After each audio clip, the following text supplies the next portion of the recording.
Bana bosi balirwa. Naomba mkae chini, na sitaki kuona mtu akienda nje. Sawa sawa? Kwa sababu unaponidanganya ya kwamba unaenda kazini, ukweli ni wewe mwenyewe unafanya nini? Sema amen. Nisema ni kweli ndo. Bwana Yesu asifiwe. Alafu after few minutes ndole mtu anao laptop. Na umeniambia unaenda kazini. Bwana Yesu asifiwe.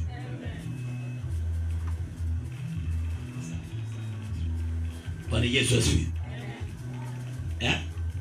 Alafu after few minutes napigiwa simu, chief, mtoto wako amepigana huku. Who will be answerable?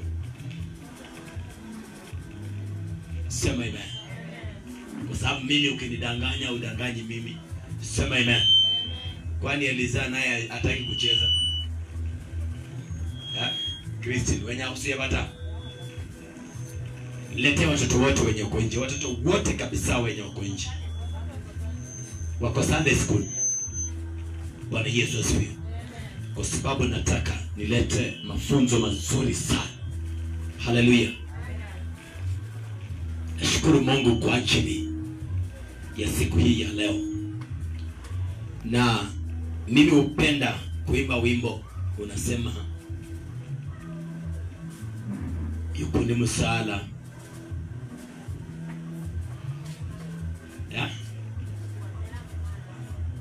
Kwa mera. Si? Bwana Yesu si. Adibu. Lete watoto wote wenye uko nje. Kila mtu mwenye ako nje na mwenye atakudanganya anaenda kazini, wachana na yeye.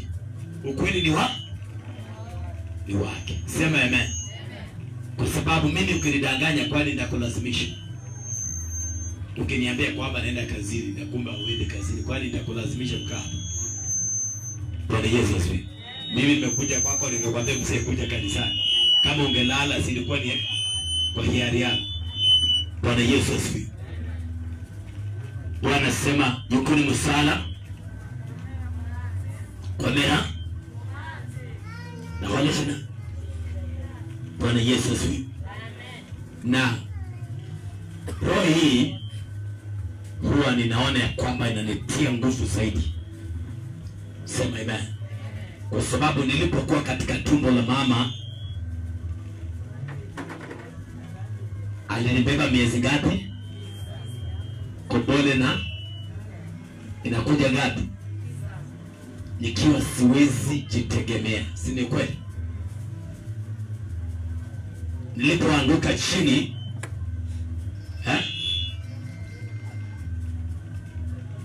akaanza kunishikilia namna hivi.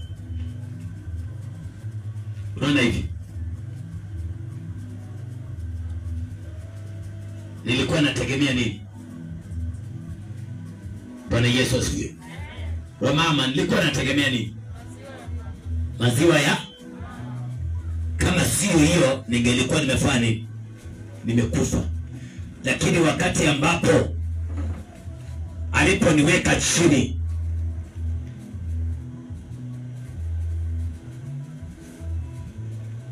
nilikuwa natamani nipata ile maziwa na nitandika. Naenda kuanguka huko. Nikibambana kukamata kidogo kumbe ameweka pilipili. Na leo wangapi wanaekea watoto pilipili? Sasa hii utamhurumia. Halo? Wanaeka pilipili. So nilikuwa naenda nikikutana na pilipili napiga nduru na achana naye. Nikilia ninataka nikikutana nayo napata pilipili na achana naye. Sema amen. Muda ikafika, ilikuwa kila wakati mama umepika nini? Mama nataka uji. Wacha kelele wewe. Mama nataka chai. Siku moja tunalala na njaa. Sema amen. Kwa sababu mama hajapata kitu. Hello? Sio kama mnanisikia. Siku moja nalala na njaa. Kwa sababu mama hajapata kitu. Sema amen. Na kwa sababu sikuwa na uwezo wa kutafuta, ikawa ya kwamba anamtegemea. Lakini nilifika mahali mama akakufa, akaniacha. Sasa nilitegemea nani? Nikaanza kujitegemea. Sema amen. Na nilipoanza kujitegemea, nashukuru Mungu, mama alipotoka akaenda, akaniacha na msichana wa Wanyore. Bwana Yesu asifiwe. Msichana wa Wanyore anatoka anaenda, na mimi natoka nafanya nini? Naenda. Tukikutana jioni, ameleta sukuma na mimi naleta unga. Tunafanya nini? Tunakula. Bwana Yesu asifiwe. Kesho yake akirudi, anarudi na kijiko, mimi narudi na sahani. Bwana Yesu asifiwe. Akikuja na sufuria, mimi nakuja na nini? Tatizo yenu amwai panga nyumba. Bwana Yesu asifiwe. Na maisha ikasonga wapi? Ikakuwa siku ambayo mimi nilikuwa natembea kwa miguu nikienda kazini.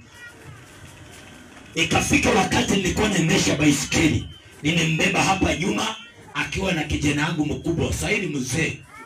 Si mnaona mtoto wake ako hapa mwenye kila mtu atakishika anatoka na nje. Nabeba yeye kwa baisikeli na mimi na Ivera naenda South Sea kwenda kuhubiri. Bwana Yesu asifiwe. Na nikaambia Mungu, sitakuacha.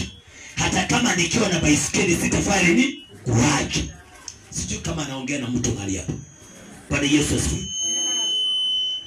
Na nikafanya huduma hadi kafika mahali ambapo nipo saizi. Asubuhi ninaamuka, gari limeoshwa, limewekwa perfume. Namwambia kaa left, mimi nakaa right. Watoto wanakaa wapi? Linatubeba, tunakuja, viatu zangu kama vimepakwa rangi, nafika kama vimepakwa nini? Kiatu yake kama iko safi kutoka nyumba, anafika kanisani kama iko safi. Bwana Yesu asifiwe. Ndio maana nikaimba wimbo ambao unasema mlimenya lianje. Sijui kama tuko mahali hapa. Nilisema mlimenya lianje, sinitekera. Mbili wapi wanje, sinitekera. Bwana Yesu asifiwe. Lakini mwanadamu ni nani? Kuna yule ambaye mimi nikitamani kwenda mbele, yeye ananivuta kwenda wapi? Kweli ataweza? Halo? Ataweza? Bwana Yesu asifiwe. Na mimi niko na imani ya kwamba kwa wale ambao ninaohubiria, wale ambao ninaopata injili, watachukua mkondo ambao mimi nimeuchukua hadi sasa mahali ambapo nilipo. My talking to someone. Bwana Yesu asifiwe. Na nimechukua hatua kwa ajili ya kupeana mafunzo katika mtandao wakati wa usiku. Sema amen. Na nitasema every Friday we must have an online kesha. Sema online kesha. Sijui kama tuko na watu mahali hapa. Bwana Yesu asifiwe. Na nikasema kwamba hata kama niko peke yangu, nitataka niombee watu wawili ama watu watatu. Sema amen. Ili watambue mahali ambapo tulipo. Amen. Uchaguzi wa mwanadamu wa maisha yake ni yeye mwenyewe anayechagua. Sijui kama tuko pamoja. Wewe ukitaka maisha mazuri, utachagua wewe mwenyewe maisha mazuri. Ukitaka maisha mabaya mzungu, wewe mwenyewe utachagua maisha mabaya. No one will select for you. Si kweli mzee? Ulipoamua kuchukua Stella, kuna mtu alikulazimisha? Wachana na yeye. Wachana na hata ufungwe gerezani unamwona kweli. Bwana Yesu asifiwe. Maana wewe mwenyewe umefanya nini? Umechagua. Sema amen. Bwana Yesu asifiwe. Stella alipotoka kwao, walipambana ili kwamba muachane na yeye. Because mtoto kutoka kwao kama kawaida ni uzito ama ni ugumu, si kweli? Wazazi unapambana vile watamrudi, lakini akiwa ameamua anataka kuoleka, no matter you like it or not. Sijui kama tuko pamoja. Bwana Yesu asifiwe. Yesu isominywe. Na nilikuwa na mafunzo mazuri sana ambayo nilikuwa nikizungumza kuhusu about the Christianity life. Amen. Hapo tulikuwa tuna karani ulikuwa sio? Bwana Yesu asifiwe. Tulisema ya kwamba unaitwa Mkristo kwa sababu gani? Elisa, wewe ndio ulikuwa unasoma kabisa bako ukasema yenyewe nimeshika kitu. Lakini Dorcas anakujaga anachungulia anapotea. Adumu anakuja ananyorosha watoto wanapiga huko kelele. Sasa tufanye namna gani? Tuna shida tu adumu kazima maika mpaka tunahubiri tunamaliza. Bwana Yesu asifiwe. Haleluya. Nani mwingine? Wapi Sara? Anaitwa Sara nani? Kasim. Kumbe unamjua. Anakuja anasikiza mzuri akasema leo nimeshika kitu. Sema hivi. Tuko na dada zetu ambao wako mngambo, Liz, Catherine na Makwa. Nani? Mama Robai. Bwana Yesu asifiwe. The backup team ambayo tunakuanga nayo wakati wa usiku. Saa 5 za usiku. Sema hivi. So nilihubiri ama nilifunza nikasema kwamba unaitwa Mkristo kwa sababu gani? Elisa. Wewe uji. Na wewe ndio ulikuwa ukisema paka ukasema yenyewe nimeshika kitu. Umesahau. Belina, ama ulikuwa umelala? Ulilala ukasahau. Bwana Yesu asifiwe. Msungu na kuanga huko kweli. Msungu anakuja mara moja alafu mzee anamwambia wewe itakuja kunyorosha. Bwana Yesu asifiwe. Karani. Tulisema kwamba wewe unaitwa Mkristo kwa sababu gani? Yaani mmesahau. Hata wewe ulikuwa unaitwa Mkristo kwa sababu gani?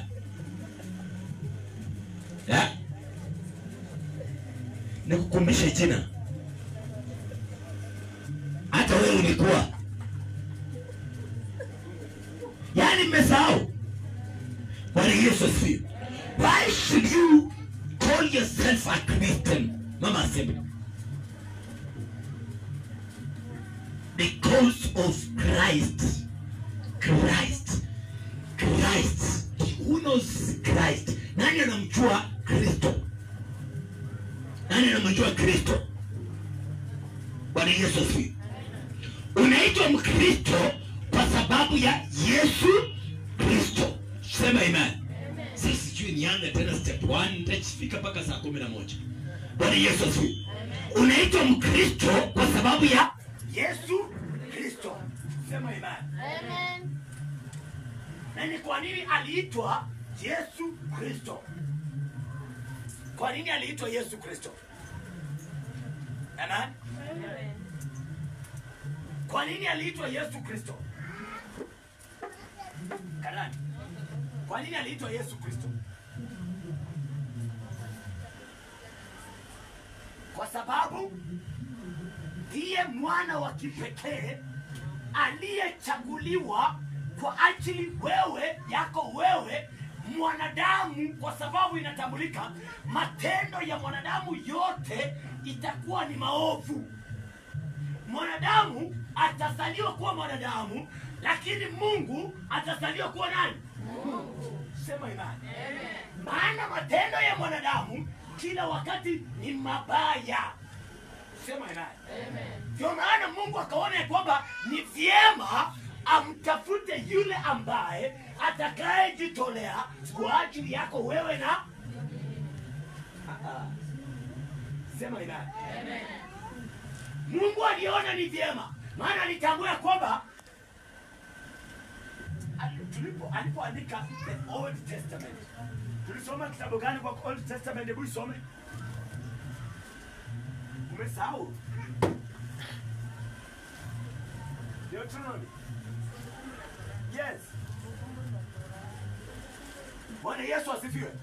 Maana tunaamini ya kwamba hapa mwanzoni tulipoanguka katika duniani tulikuwa ndani ya sheria. Sema amen. Na sheria, tulipoanguka ndani ya sheria ile ikatufanya kuwa sisi kuwa mateka. Manake hapo mwanzoni ilikuwa kwamba mtu akifanya dhambi basi na laaniwe na watu waseme amen. Amen inamaanisha kwamba yako imefanya nini? Wapi makofi mazuri sana. Bwana Yesu asifiwe. Na laaniwa mwanadamu kwa sababu amefanya maasi. Na watu wote waseme amen. Unaona kwamba Anania alipokuja katika madhabahu, vile wale wasichana wamekuja hapa wakaniambia kwamba chief tunaenda. Alafu mimi roho ikaniambia toka nje. Alafu nikatoka nje. Nikasimama pale, nikaona wako smart, wanuyemuyamsalina. Na wameenda mbio, wakaenda na vijana wamefuatana, wako hapa. Kulikuwa na watu hapo wazuri sana. Sema amen. Wamekimbia wamefanya nini? Sasa wote watahuka. Watamalika. Sasa kule watatambulika namna gani? Wakisema ya kwamba wamekuja kwa matanga. Wamekuja kwa matanga kutoka region gani? Nani? Bwana Yesu asifiwe. Unajua nitakuja kumfanyia vituko, nitakuja kuruka mtu. Bwana Yesu asifiwe. Nasema Bwana Yesu asifiwe na ukisema amen kwa sababu itafika wakati. Maana wewe unawacha nikiwa nataka nihubiri. Unatamani kukimbia kwa matanga. Sema amen. Amen. Alafu umedanganya kwa madhabahu. Bwana Yesu asifiwe. Biblia inasema kwamba tuliishi ndani ya sheria. Naye Mungu akaona ni vyema amtoe mwanawe the only son afe kwa ajili yetu. Deuteronomy. Nisoma mami. Ungeko. Deuteronomy unasahau 27. Shida yenu mnasahau haraka sana. Bwana Yesu asifiwe. Yes, ilikuwa 27 58. Yes, soma 27:15. Soma Karani. Katu hapo tayari kwa sababu nataka usome chap. Elizadi anatusomea usiku. Sasa hizi wewe utatusomea mchana. Bwana Yesu asifiwe. Yesu isome yeye. Maana Mungu aliona kwamba watu hawa wameishi katika sheria. Watu hawa wameishi katika mkuu wa mateka. Because Musa alipoenda milimani alipatiwa maagano, na yale maagano yalitufanya sisi kuwa mateka, yalitutengeneza kuishi katika sheria. Amen. Nataka mtu mwenye ananifuatilia mzuri sana. Kitabu ni Kumbukumbu la Torati 27 kuanzia 15. Inasema hivi. Na alaniwe afanyaye sheria aliyoitoa ya kwamba ni alaaniwe mtu ambaye afanyaye sanamu ya kuchonga au ya kuhusudu na yakawa ni machukizo kwa Bwana. Alafu kazi ya mikono ya fundi, na kazi ya mikono ya fundi akaisimamisha kwa siri. Na watu wote unasikia, na watu wote waseme amen. Amen. Wewe unasema amen. Ole wako. Bwana Yesu asifiwe. Maana yake anasema alaaniwe yule ambaye anayesimamisha sanamu. Amen. Na kuisujudia ama unajua ukikuja kunidanganya ya kwamba unaenda kazini na uendi kazini. Bwana Yesu asifiwe. Alafu unaonekana unaruka mahali penye jeneza kwa sababu Mungu hutahusiria kabisa. Bwana Yesu asifiwe. Umedanganya madhabahu. Sema amen. Umedanganya naenda kazi lakini unaonekana ulimuhuru paka. Kurandula kabisa ice kabisa. Viloni populu kabisa unasukuma na ukisukuma kule pande vingine. Biblia inasema kwamba yule mtu amefananishwa na yule aliyedanganya madhabahu, na watu wote waseme amen. Inamaanisha amen, wewe umefanya nini? Good.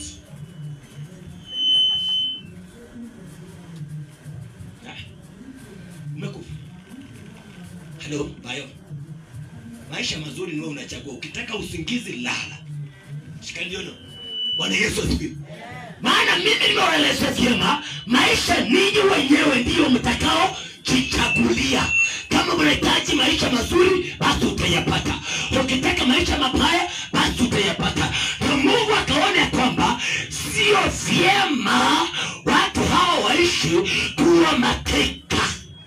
Ai.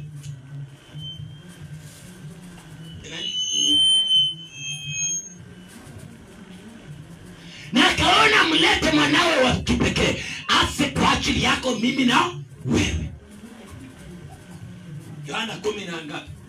Yohana 3. Ukumbe hiyo umekumbuka, mpige makofi mazuri sana. Bwana Yesu asifiwe.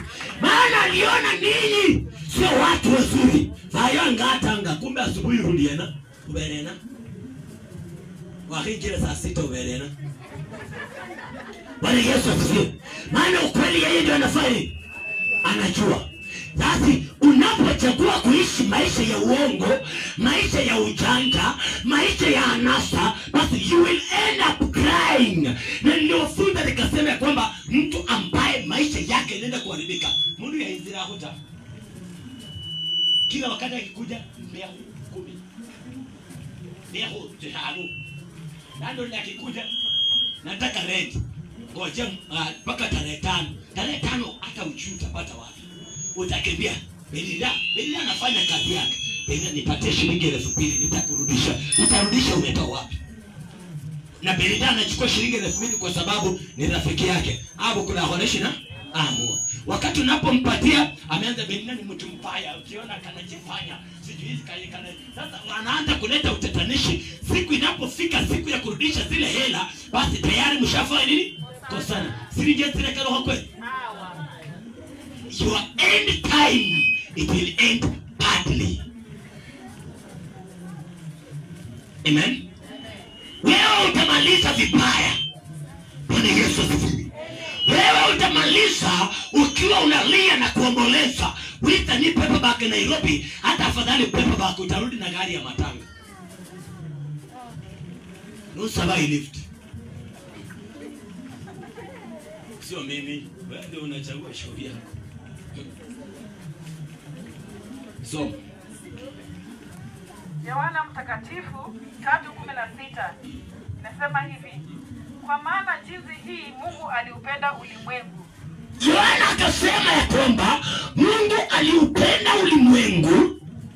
Nyasaye yanza shina shibala. Sema amen. Aha.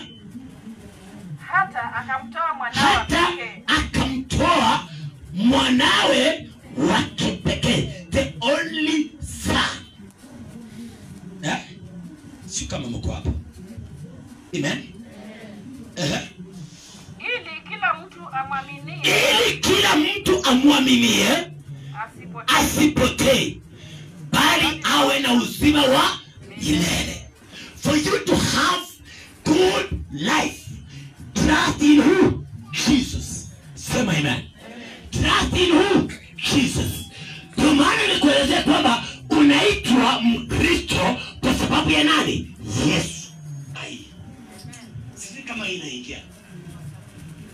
Amen. Bwana Yesu asifiwe.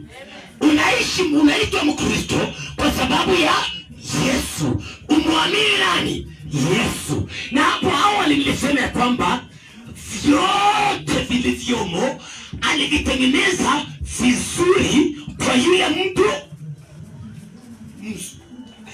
Tuko kweli? Mnasomanga messages zenu kweli? Message jana Belina ilikuja ikisema ni kitabu iliwekwa iliandikwa ni kitabu gani? Siku ingia WhatsApp. Message ilikuja kwako. Hata huko kusoma uliona kama past tense. Collins. Hata huko ona. Wewe uko ona. Kai. Adumu. Hata huko ona. Na nikifungua simu yangu inaniambia tu Adumu alipata message jana saa 2 asubuhi. Hata wewe ukupata. Alikuwa amefungwa. Bwana Yesu asifiwe.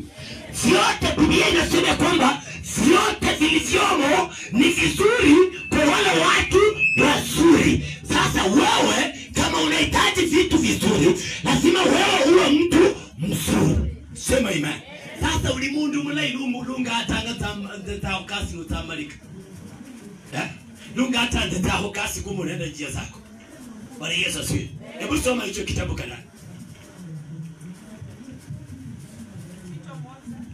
Kumbe unakijua. Kumbe Karani ndio anapata. Pigia Karani makofi mazuri sana. Bwana Yesu asifiwe. Yesu yusome. Maana ninyi mmetengenezwa mwito wa Kristo kwa sababu ya Kristo. Na Biblia inasema kwamba nchi na vyote vilivyomo ni mali ya nani? Ya Mungu. Na kama Mungu ni sisi, basi inamaanisha kwamba nchi na vyote vilivyomo ni mali gani? Yetu. Sasa kama ni mali yetu, mbona wewe ukateseka na unaishi kwa mali yako? Shunyanya hubyo. Airi. Kama wewe vyote vilivyomo katika dunia ni mali yako, je, mbona usichukue? Mbona usichukue? Nuenya huu mkate ni pulupan. Komoni aleta karibu. Kamata songesha tumbukiza ndani. Rehana nitika ngumu na matumaka kumaka. Bwana Yesu asifiwe. Maana vyote, soma hiyo maandiko. I like that. Kitabu ni Tito 1:15.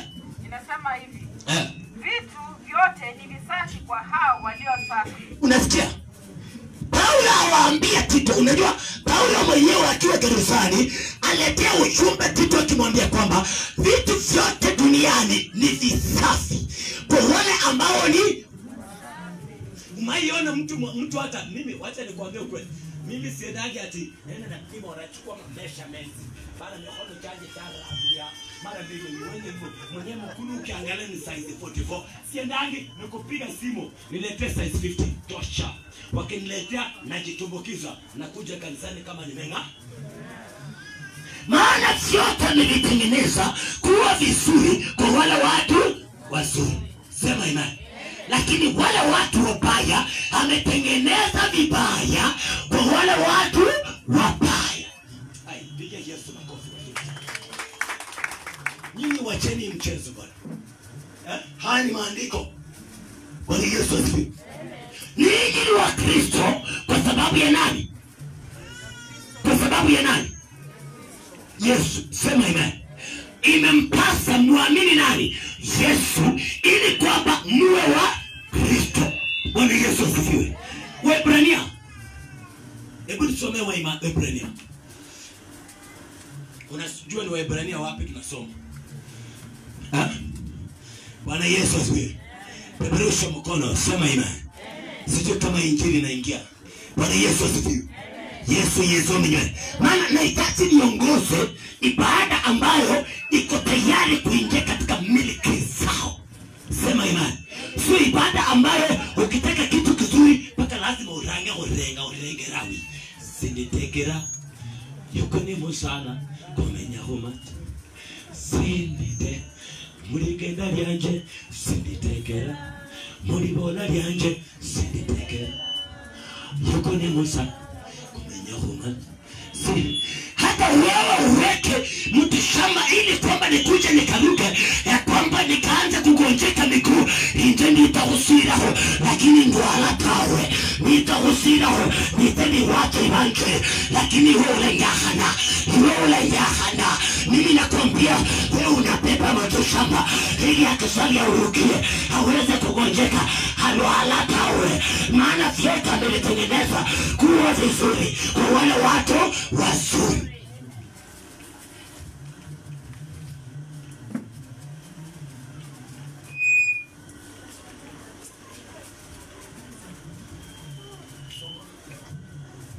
Umesahau 11. Amen. Bwana Yesu asifiwe. Tuko hapa kweli. Mimi nataka wale watu wako hapa wa make sure wa make declaration. Sema declaration. Ya kwamba maisha mabaya sio yangu. Makali. Maisha ya kutaabu sio yangu. Maisha ya kilio sio yangu. Kuwekea kifuli kwa mlango sio yangu.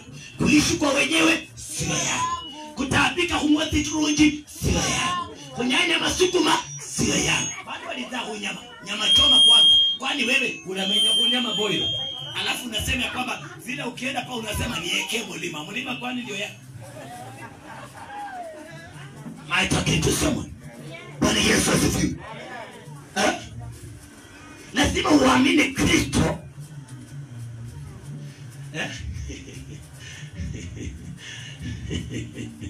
Bwana Yesu asifiwe.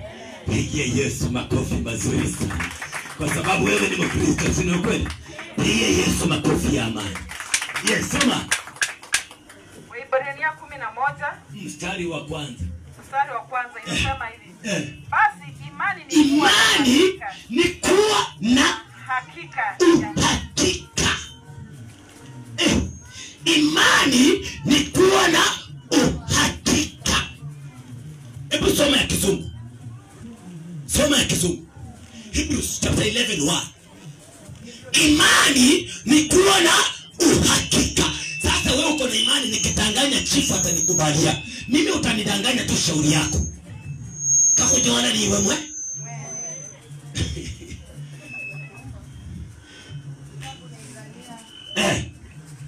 Ibrania mlango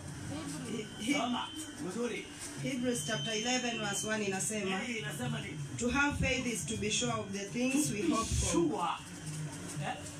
To have faith is to be sure of the things we hope for. To the certain of the things we cannot see. Yes. Imani ni kuwa na uhakika kwa vitu ambavyo hauwezi kuona. Unaomba ukisema Yesu Kristo, mimi ni Mkristo. Haujawahi muona, lakini wewe hauna imani. Wewe ni Mkristo.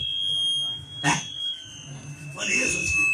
Wewe ukitoka kesho utatoka asubuhi unaenda kazini. Unajua chenye kimepangwa kule. Ni kuwa na uhakika, naenda kazi. Sema amen. Wapi makofi mazuri sana.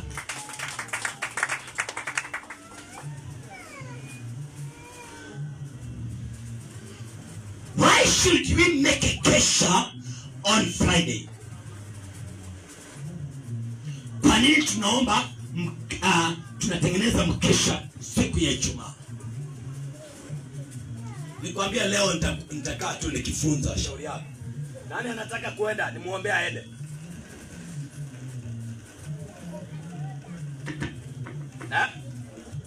Bwana Yesu asifiwe. Why should we have a kesha on Friday?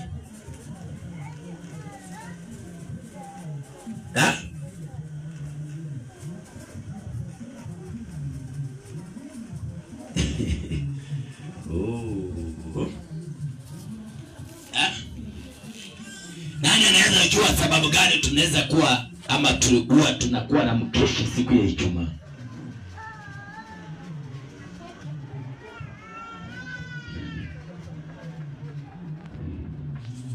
Aidini, wacha kuangalia nyuma. Kwa nini tuwe na mkesha siku ya Ijumaa? Kwa nini huwa tunasema ya kwamba nataka tukeshe Ijumaa? Belinda, kwa nini tuseme ya kwamba tuwe na mkesha siku ya Ijumaa? Nimesahau.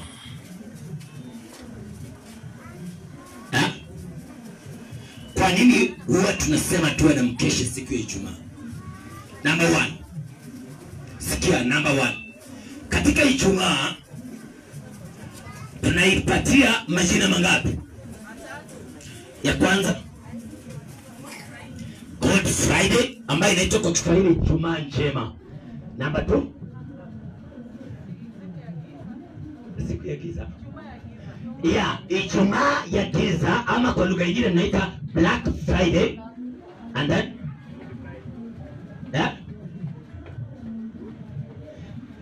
Good Friday. Sema amen. Bwana Yesu asifiwe. Halo? Umesikia? Iko katika vitengoji vingapi? Cha kwanza ni Black Friday, Ijumaa ya giza. Kwa sababu gani tuite Ijumaa ya giza?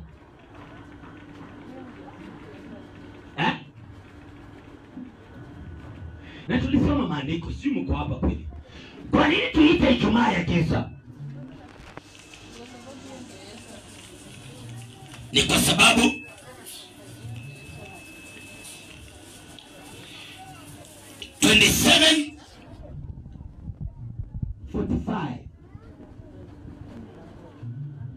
27:45 Matthew. Akia Mungu mtu mwenye asikii haya kwa mwenye wizo urejesha sana tamu. Sijui mtasikia namna gani. 27:45. Why should we call a Friday the Black Friday in Christians?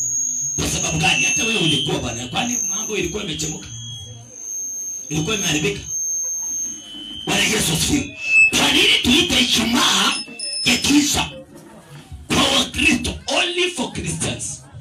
Yes, so Mathayo mtakatifu 27 mstari wa 45 inasema hivi. Basi tangu saa 6 palikuwa Biblia inasema kwamba siku zile pale Golgotha, wapi?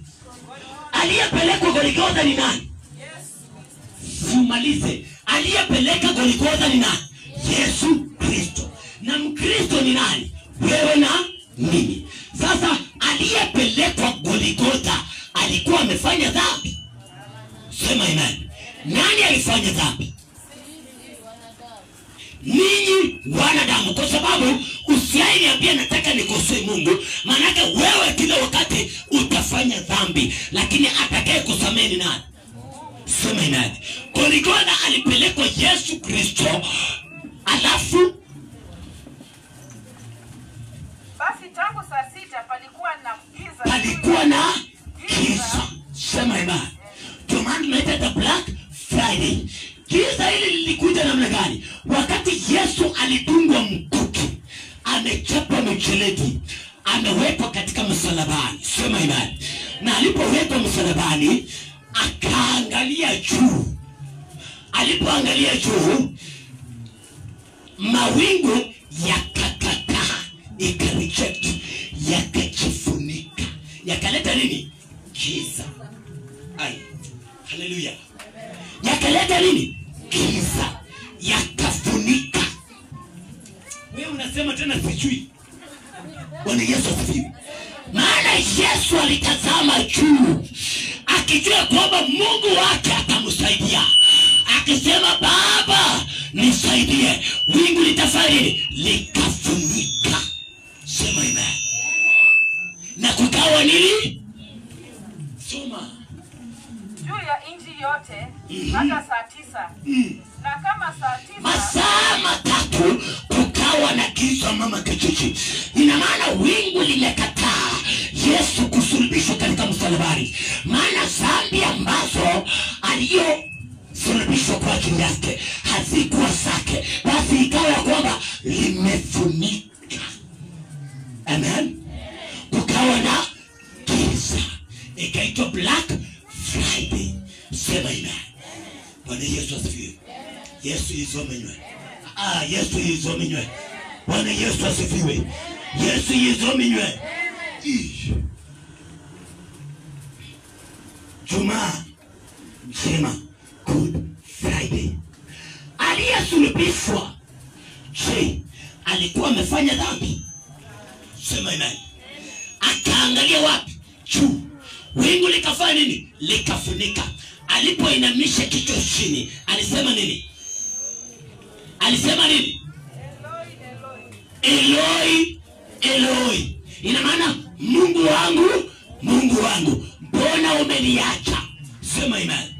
Na baadaye akasema amen. Ina maana yote imefanya nini? Imekwisha. Wapi? Msalabani. Sema amen. Wewe yote imefanya nini? Msalaba. msalabani Yesu alilia. Kweli Mungu wangu mbona niacha? Yesu msalaba. Msalabani Yesu alilia. Kweli Mungu wangu. mbona Yani Yesu alia akisema Baba, kama ingeliwezekana na kikombe kiniondoke, lakini kwa ajili ya mwanadamu wacha ikatendeke jinsi vile ambavyo wewe unavyohitaji.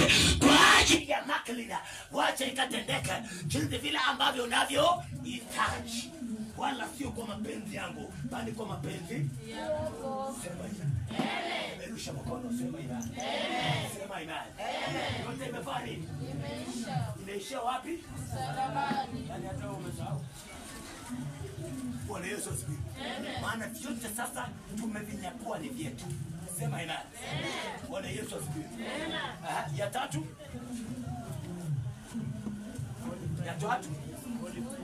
Holy Friday. Holy Friday inamaanisha kwamba Ijumaa. Sema amen. Ijumaa takatifu. Sema takatifu. Holy Friday. Wewe umetengenezwa mtakatifu kwa sababu ya Ijumaa ambayo Yesu alimalizia wapi? Msalabani. Wagalatia 3. Wagalatia ilikuwa Wagalatia 3 ama 6? Wewe hebu soma Wagalatia. Wagalatia. Nani amechoka? Nani amechoka? Tuendelee ama tusiendelee? Tuendelee ama tusiendelee? Agnes.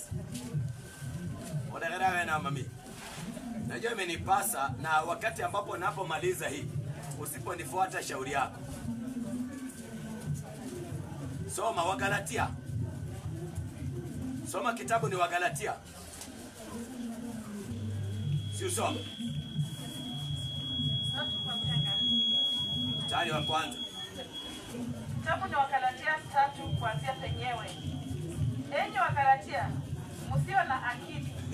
Ni nani aliyeondoka?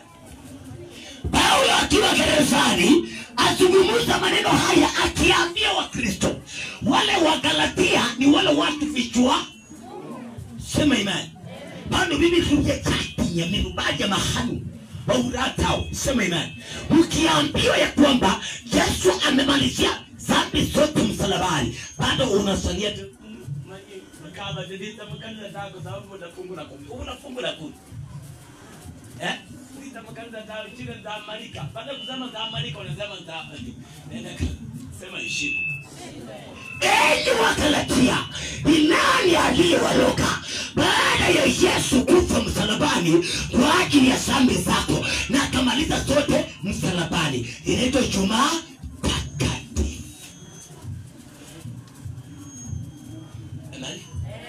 Ijumaa takatifu inatokana na ile damu iliyofanya nini? Mwagika msalabani kupitia mkuki ukaenda mpaka kwa roho. Sema imani. Ukaenda hadi kwa roho. Na wapasoko nda kabisa walipotoa alinamishwa kichwa chini akasema yote imefanya nini? Imekwisha. Jumaa takatifu. Naye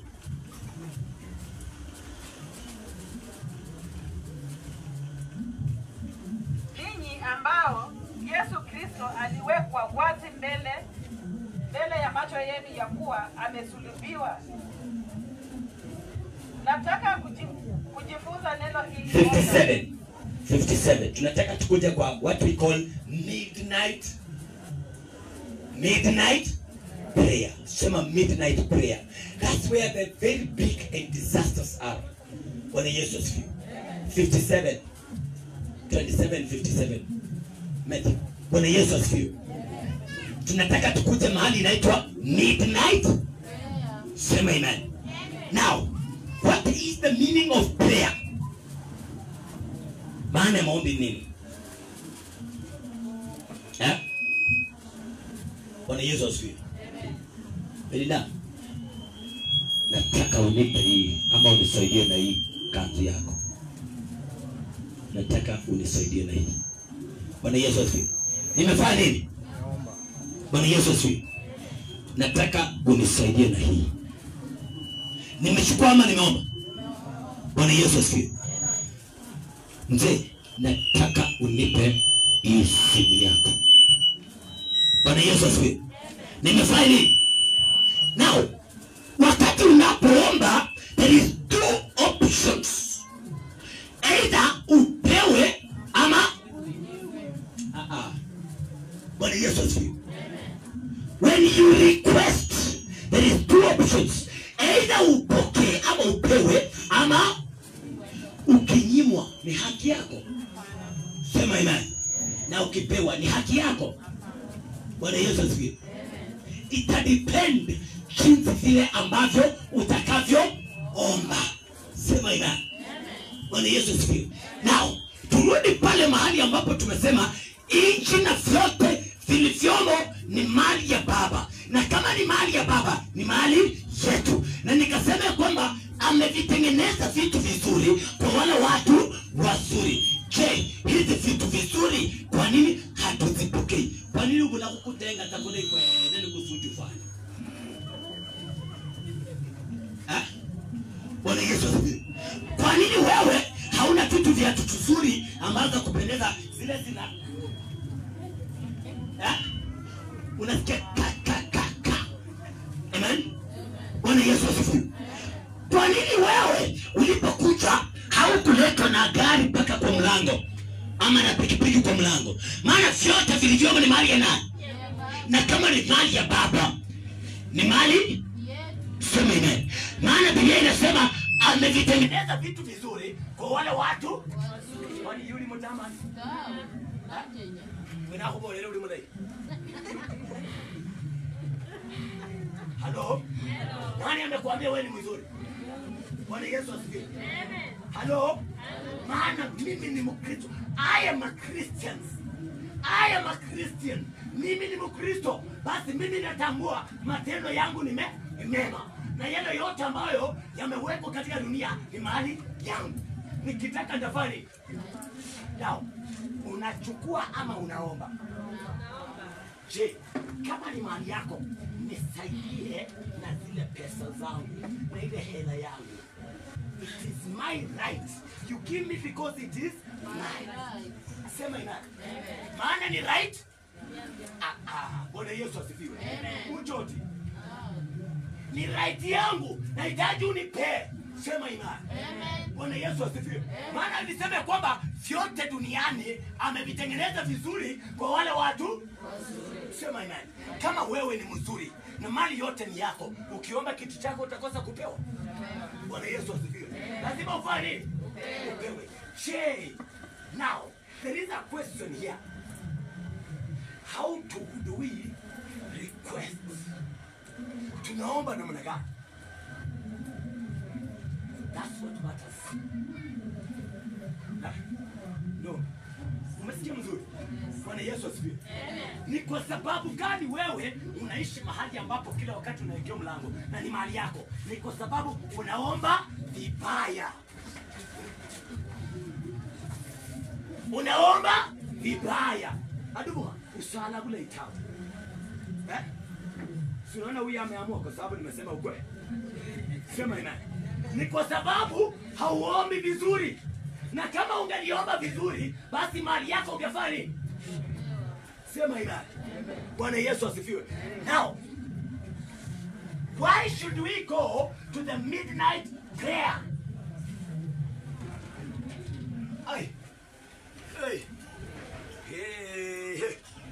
Si kama kuna mtu ako mali hapa ameshika kitu. Ama tindo loti huleki. Kuna mtu ameshika kitu.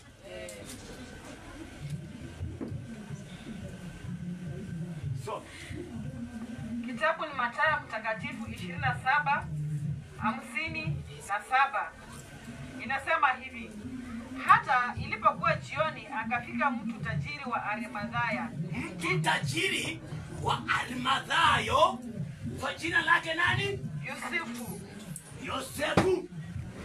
Naye mwenyewe alikuwa mwanafunzi wa Yesu. Alikuwa ni mwanafunzi wa nani? Wa Yesu.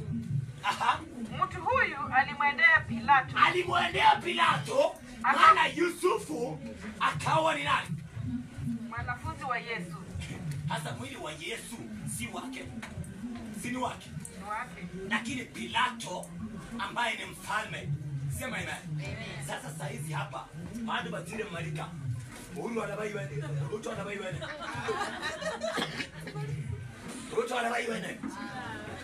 tunakuomba Ruto usimalize. Unaona? Kwani Ruto hana uwezo tu wa kutoa pesa na aenda azike mwili? Bwana Yesu asifiwe. Hapa kuna mtu ambaye anaitwa Yusufu ambaye aliyekuwa mwanafunzi wa nani? Wa Yesu. Sema imani. Anaenda anamwambia Pilato kwa sababu alitambua mwili huu ako na right katika mwili huu, lakini anaenda kufanya nini? Kuomba. Sema imani. Akauomba mwili wa Yesu. Ndipo Pilato akaamuru apewe. Pilato anaamua kwamba apewe. Aliuliza mtu swali. Emi. Usha. Wewe unafanya kazi wapi? Unafanya kwa matunda. Mdozi wako ona mkuji naye kanisani. Wewe. Ona ukuji naye kanisani.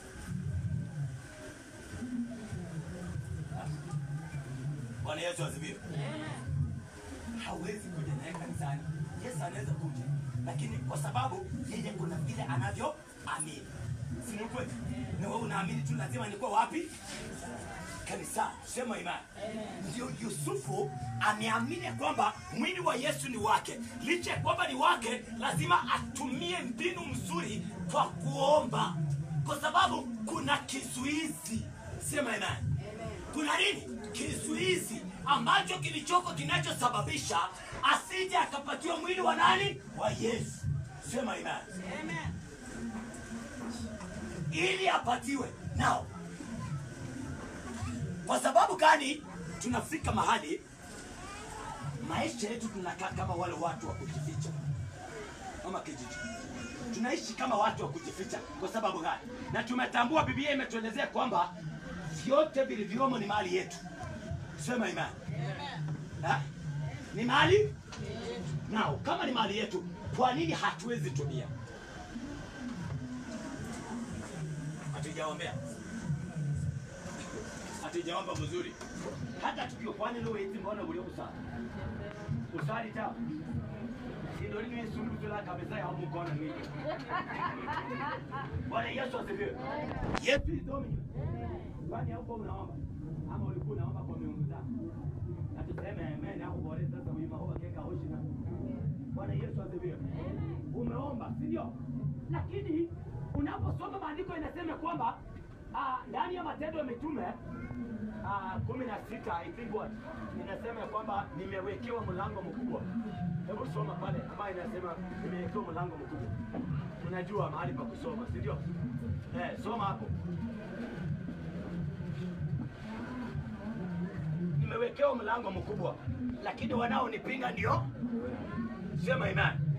Wanaonipinga ndio. Now, wale wanaonipinga tutapambana nao namna gani? How should we fight against those people who are against us? Now, unawatambua namna gani wale ambao wako kinyume na sisi? Umechoka?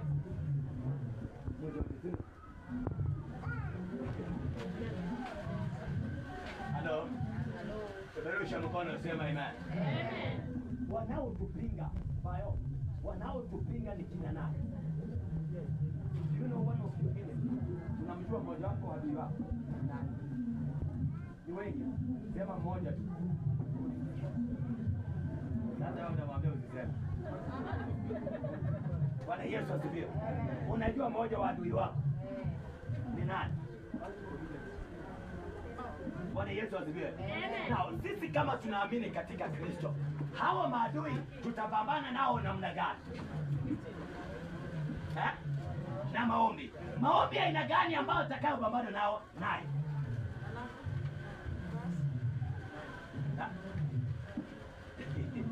Bwana Yesu asifiwe. Amen.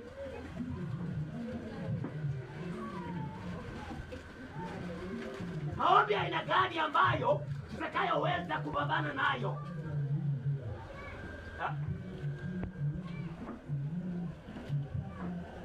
Bwana Yesu asifiwe.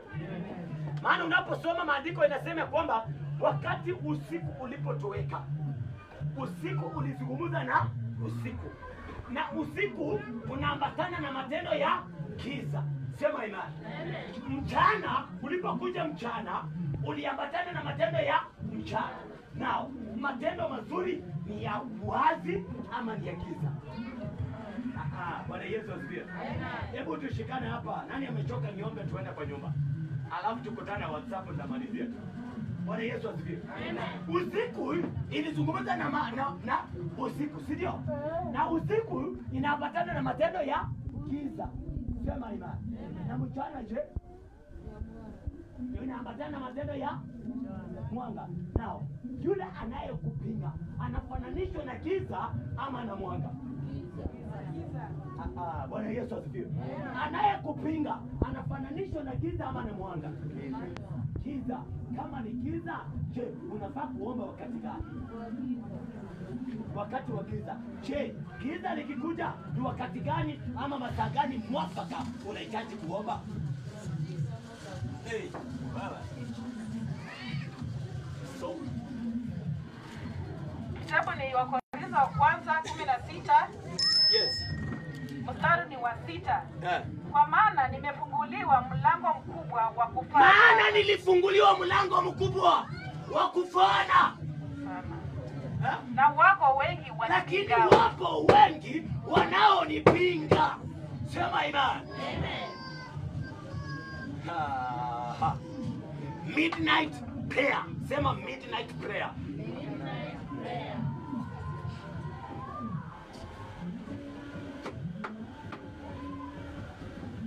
Twenty-seven.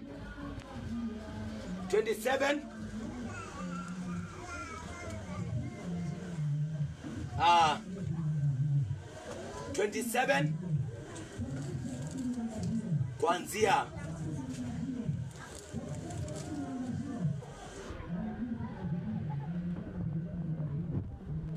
Exodus 11:4.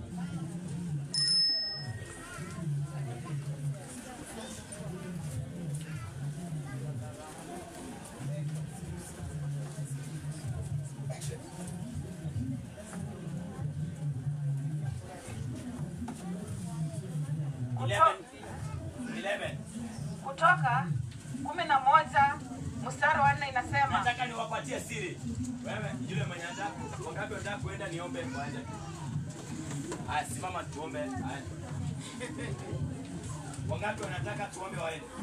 Maana nataka niwapatie siri. Sema amen. Nataka niwapatie nini? Siri. Sema amen. Kuna siri zingine, makali. Hata saizi wakati uko nazo, haujaiambia mzee wako. Kuna siri zingine haujaiambia hata watoto wako. Kuna siri zingine hata watoto wako hujaiwatobolea. Ni kwa sababu gani? Bwana Yesu asifiwe. Amen. Kuna siri zingine uko nazo.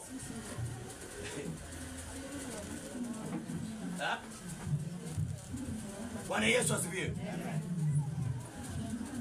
Exodus. Kutoka 11 mstari wa 4 inasema hivi. Musa akasema. Musa, anza mstari wa kwanza. 11 mstari wa kwanza. Tupate Yesu. Mungu anaambia nani Musa? Anaambia nini Musa? Kutoka 11 kuanzia penyewe. Sikia sasa. Bwana akamwambia Musa. Bwana amwambia Musa, liko pigo moja. Bado. Nitakaloleta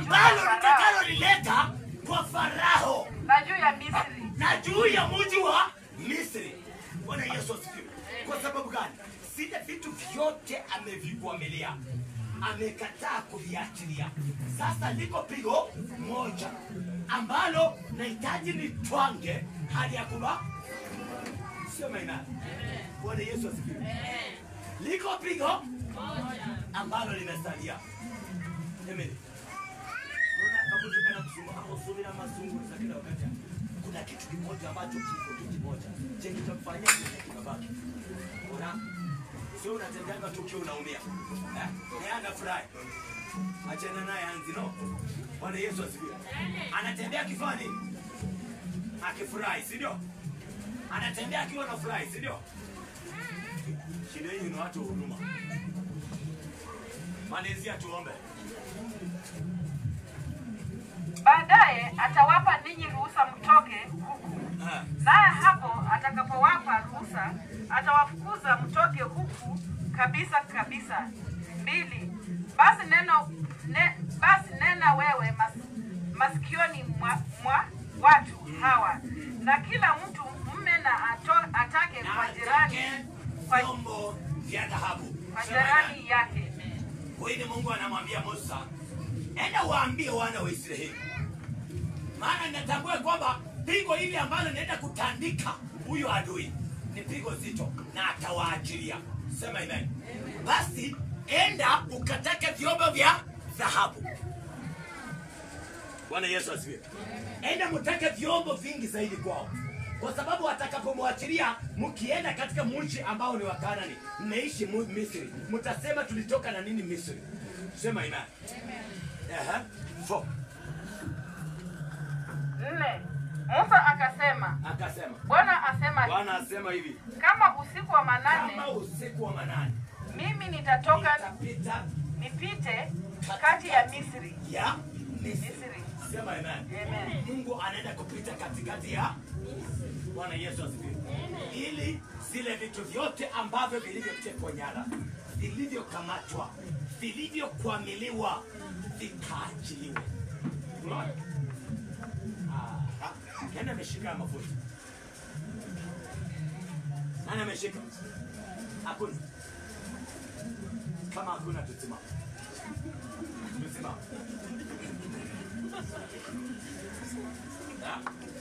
Bwana Yesu asifiwe. Yesu yezomenyo. Unajua there is sometimes unaishi maisha mengine ambayo unajiuliza swali ambalo halina jibu. Si kweli? Unajiuliza maswali ambayo haina mwelekeo. Bwana Yesu asifiwe. Liko pigo moja limesalia kutwanga yule adui hadi akaachilie. Sema amen. Hasije.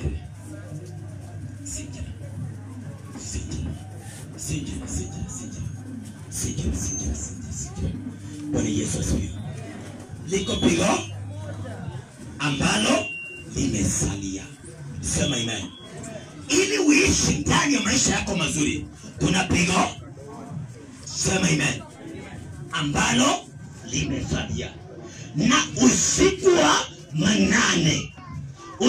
wa manane nitapita katikati ya Misri. Sema amen. Na Farao ataachilia nyaraka. Sema amen. Masaa ya kuomba saa 8. Unajua jeneza shina saa ngapi?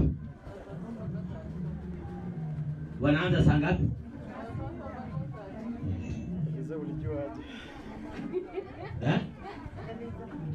Bwana Yesu asifiwe.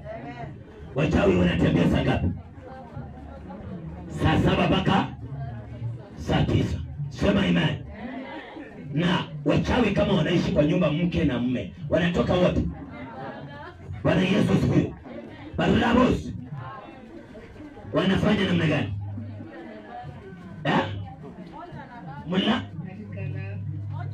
Mmoja anabaki. Na huyu mmoja akibaki anafanya nini? Anafanya nini?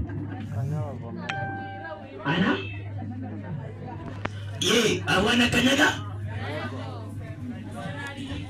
Kumbe Muhammad. Wana kanyaga nini? Akisha kanyaga maika inamaanisha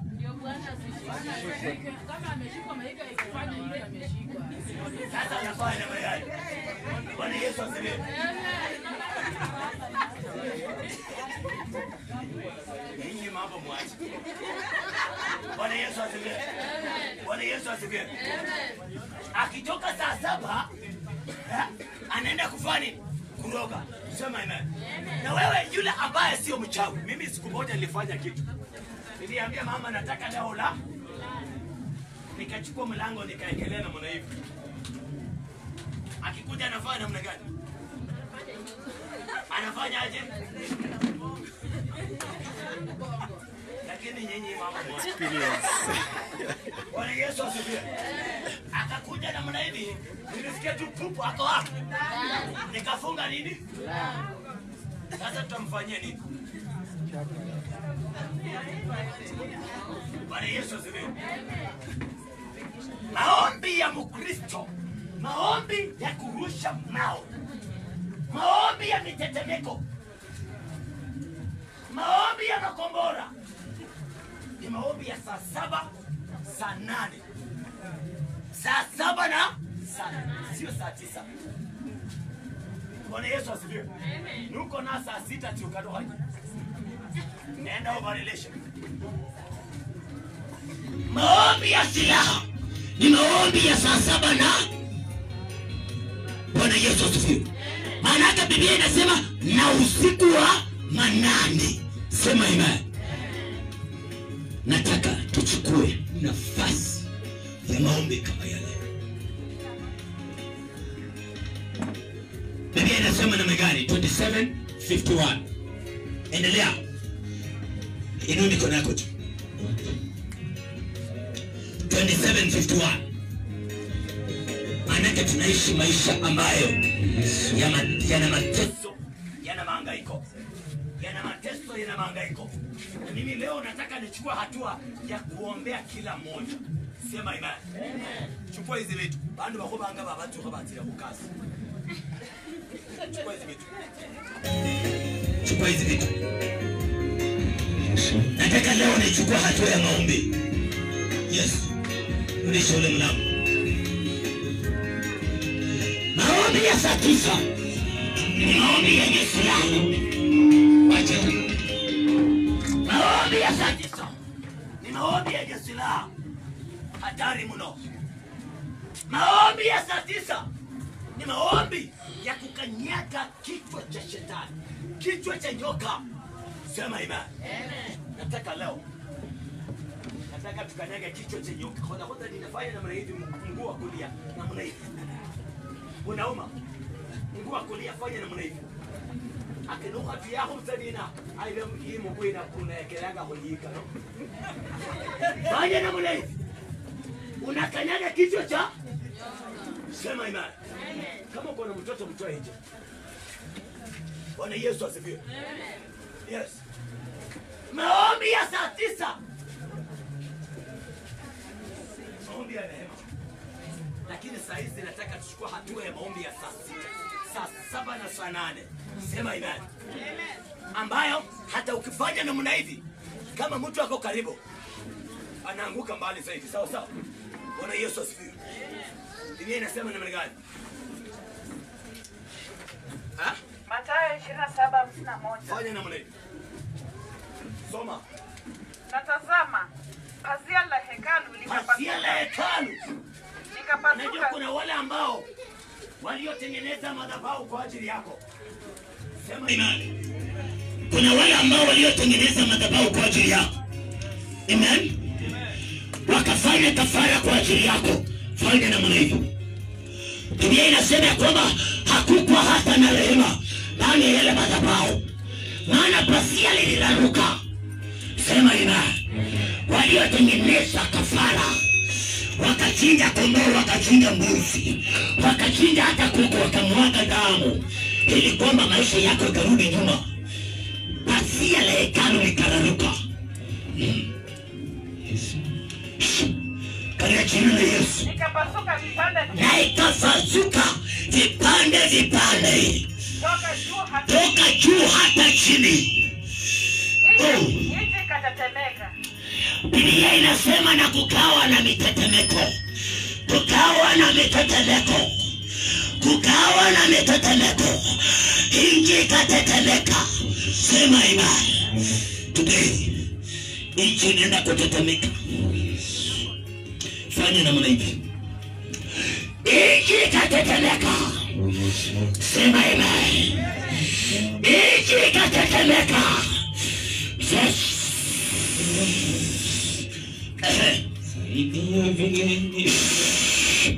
Miamba ikapasuka. Na miamba zote zikapasuka. The Bible says, miamba, the rock, it came to break.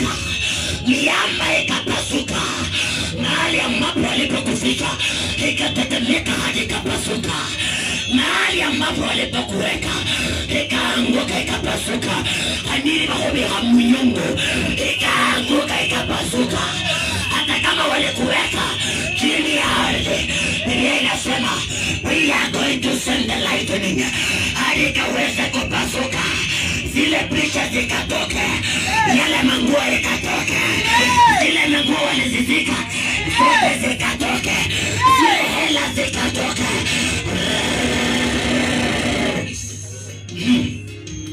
Yesu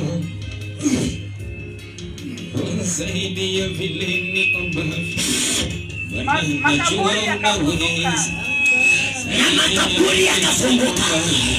Ikainuka chini. Biblia inasema nashukuru kwa sababu makaburi yakafunguka, majeneza ikapasuka, majeneza ikararuka, mahali ambapo walipokufika yote ikatetemeka, yote ikatetemeka. Nazungumza nao, we are going to send the lightning. Tunataka tutume kombora mitetemeko ya ardhi hadi ikafike kule. Bwana najua unaweza zaidi ya vile niombacho. Kutoka kwa kiti chako, Bwana najua unaweza toka kwa kiti chako, zaidi ya vile nitakavyo. toka kwa kiti chako, Najua unaweza zaidi ya vile. toka kwa kiti chako, toka kwa kiti chako, toka kwa kiti chako.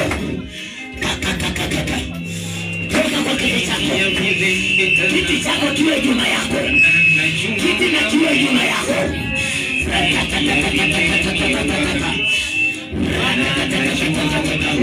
Biblia inasema ya kwamba na makaburi ya watakatifu zote ikaifunguka, maana kulikuwa na mitetemeko ya ardhi.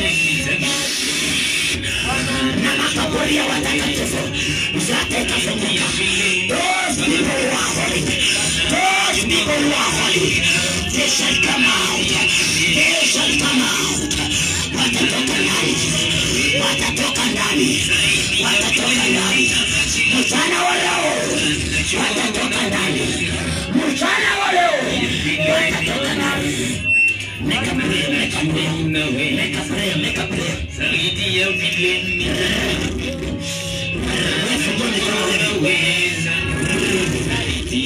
nataka nione mtu akiwa tayari kuambia Bwana ya kwamba iwepo maandiko inasema yote viliyomo ni mali yangu. Kwa nini niishi ndani ya haya mateso? Kwa nini nikaumia katika haya? Tumbo langu linashikana na mkono, lakini unasema mali yote ni yangu. Kwa nini haya yote nikateseka? Why should I suffer? Why should I suffer? Why should I suffer? Mali yote ni yangu. Baba nashuka kwako. Baba chamba Baba. Sema tunekabrea, nekabrea, nekabrea, nekabrea, nekabrea, nekabrea, nekabrea, nekabrea,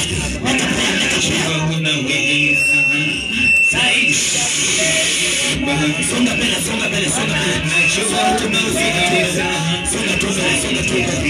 I'm going to deliver someone today. Songa mbele, songa mbele, songa mbele. Songa mbele, songa mbele, songa mbele.